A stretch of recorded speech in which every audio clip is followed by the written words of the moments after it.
C'est la deuxième visite officielle du capitaine Ibrahim Traoré en Russie, après celle de juillet 2023 à l'occasion du sommet Russie-Afrique à Saint-Pétersbourg.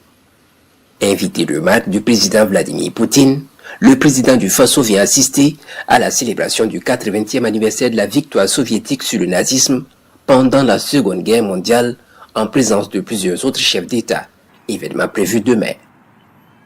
Également en ligne de mire de ce séjour, le renforcement de l'axe Ouagadougou-Moscou. Il est prévu un tête-à-tête entre le président du Faso, le capitaine Ibrahim Traoré, et son homologue russe Vladimir Poutine. Des échanges qui porteront sur des questions stratégiques non seulement bilatérales mais aussi multilatérales. Sitôt installé, pas de répit. Le carnet d'audience du président du Faso s'ouvre à Moscou dès son arrivée de l'aéroport. C'est un entretien à la demande du président de la République bolivarienne du Venezuela, Nicolás Maduro, enthousiaste de rencontrer le capitaine Ibrahim Traoré. Au cœur des échanges, la coopération entre le Burkina Faso et le Venezuela, mais pas que. Les deux chefs d'État discutent sur des sujets de portée internationale. Très heureux de pouvoir rencontrer le capitaine Traoré et ensemble pouvoir jeter les bases d'une relation renforcée entre les deux pays. Nous sommes les frères et les sœurs d'une même mère qui est la mère Afrique. Et nous admirons la lutte que le Burkina Faso a toujours menée pour la liberté, l'indépendance et la justice.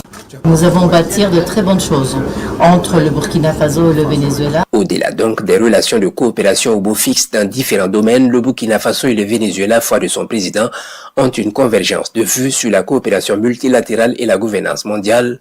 Cette démarche, soutient-il, vise à construire un pont solide, surtout entre l'Afrique et l'Amérique du Sud.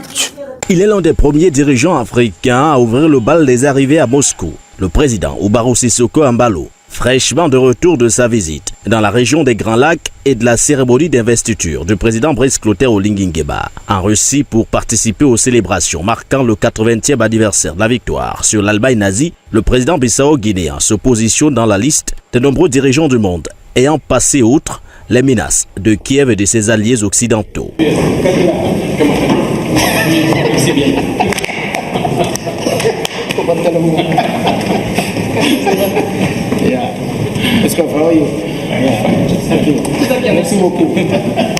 À ses côtés, le président Emmerson Mnangagwa du Zimbabwe est chaleureusement accueilli à sa descente de l'avion avec, comme à son habitude, une écharpe floquée aux couleurs de son pays. Tous deux rejoignent ainsi le président Denis Sassou Nguesso de la République du Congo, arrivé à Moscou le 7 mai et reçu dans la foulée par son homologue Vladimir Poutine. Et dire que nous ne devions pas venir ici à ces manifestations, mais nous y sommes. Et donc, merci, Monsieur le Président, pour l'accueil chaleureux qui nous a été réservé depuis notre arrivée, comme d'habitude. Et je voudrais saluer aussi les efforts que nous avons développés ces derniers temps pour renforcer. Autre arrivée des plus remarquées à Moscou, celle du président du Burkina Faso, le capitaine Ibrahim Traoré. Dans l'agenda du président du Faso, un tête-à-tête avec son homologue russe sur les questions stratégiques, bilatérales et multilatérales.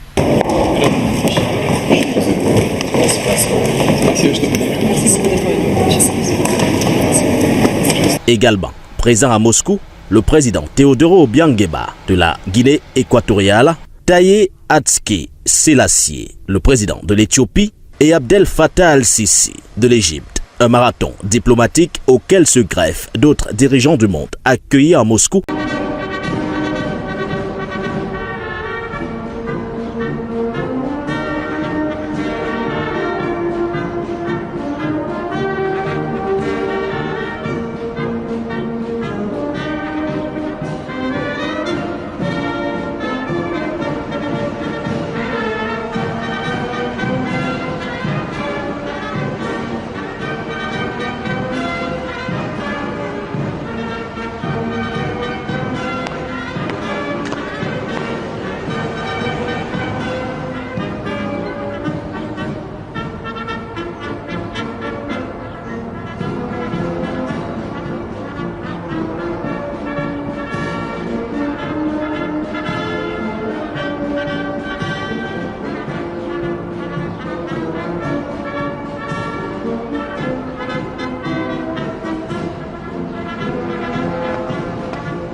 Bonjour.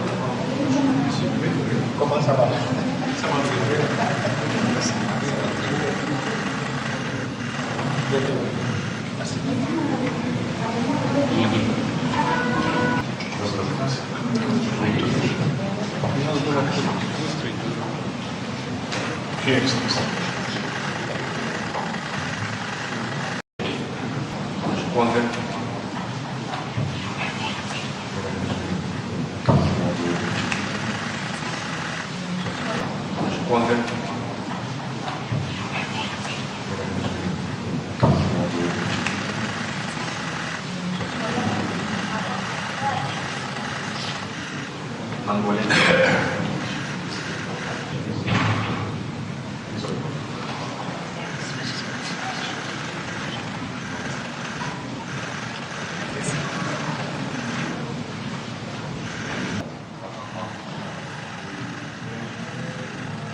Camarade président Vladimir Poutine, camarade président chef d'État africain, camarade chef de délégation, bonjour.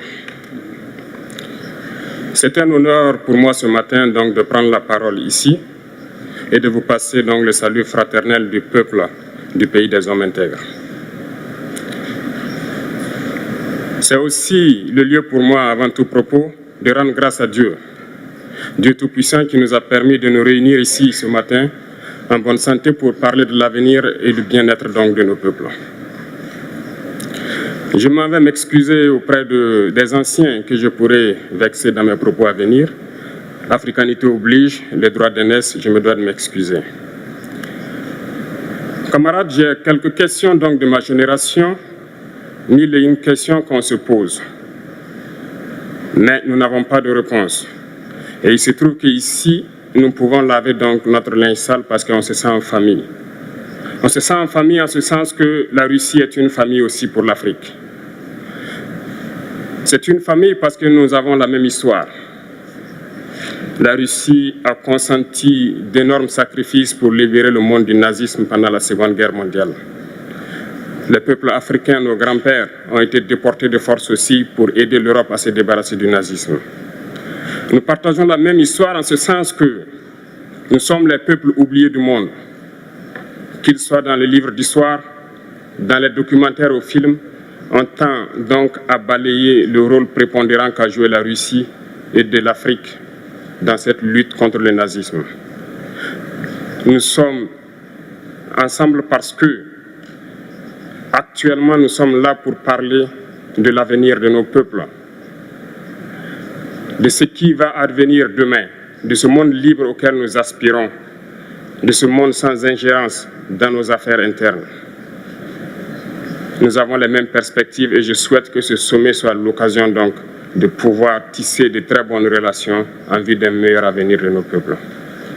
Les questions que mes générations se posent sont les suivantes, si je peux me résumer, c'est de ne pas comprendre comment l'Afrique, avec tant de richesses sous notre sol, avec une nature généreuse, de l'eau, du soleil en abondance, l'Afrique est aujourd'hui le continent le plus pauvre.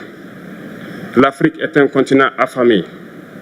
Et comment se fait-il que les chefs d'État traversent donc le monde à mendier? Voici des questions que nous nous posons et que nous n'avons pas de réponse jusque-là. Nous avons l'occasion de tisser de nouvelles relations. Et j'espère que ces relations puissent être les meilleures pour donner un meilleur avenir à nos peuples. Ma génération me charge aussi de dire que, par ce fait de pauvreté, ils sont obligés de traverser l'océan pour essayer de rallier l'Europe. Ils meurent dans l'océan. Mais que prochainement, ils n'iront pas traverser parce qu'ils viendront devant nos palais pour chercher leur pitance quotidienne. Pour ce qui concerne le Burkina Faso, aujourd'hui nous sommes confrontés depuis plus de 8 ans à la forme de manifestation la plus barbare, la plus violente du néocolonialisme, de l'impérialisme. L'esclavage qu'on tend encore à nous imposer. Nos dévanciers nous ont bien appris une chose. L'esclave qui n'est pas capable d'assumer sa révolte ne mérite pas que l'on s'apitoie sur son sort. Nous ne nous apitoyons pas sur nos sorts, on ne demande pas que quelqu'un s'apitoie sur notre sort. Le peuple burkinabé a décidé de lutter contre l'île terroriste en mesure de relancer son développement.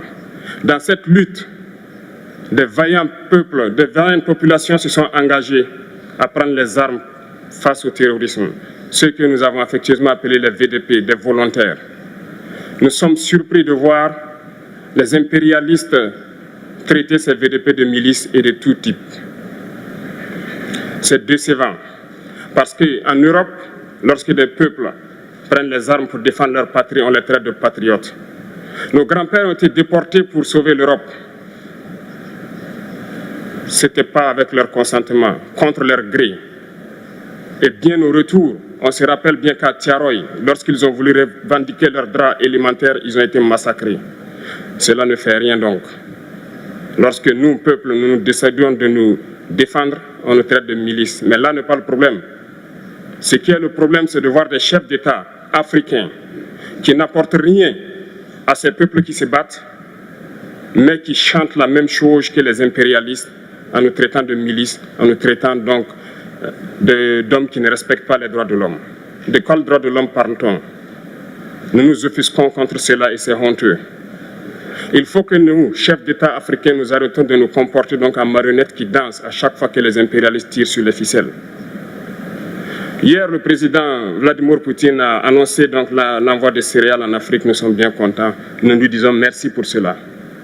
Mais aussi, c'est un message passé à nous, chefs d'État africains, parce qu'au prochain forum, nous ne devrons pas venir ici sans avoir assuré, pour ceux qui ne connaissent pas la guerre, l'autosuffisance alimentaire de nos peuples. Nous devons prendre l'expérience de ceux qui ont pu déjà atteindre cela en Afrique, tisser de bonnes relations ici et tisser de meilleures relations avec la Fédération de Russie pour pouvoir assouvir les besoins de nos populations. Je ne serai pas peut-être long, le temps imparti est très court. Nous sommes obligés de nous arrêter à un moment donné. Mais je voudrais terminer en disant que nous devons donc rendre hommage à nos peuples qui se battent. Gloire à nos peuples, dignité à nos peuples, victoire à nos peuples. La patrie ou la mort, nous vaincrons.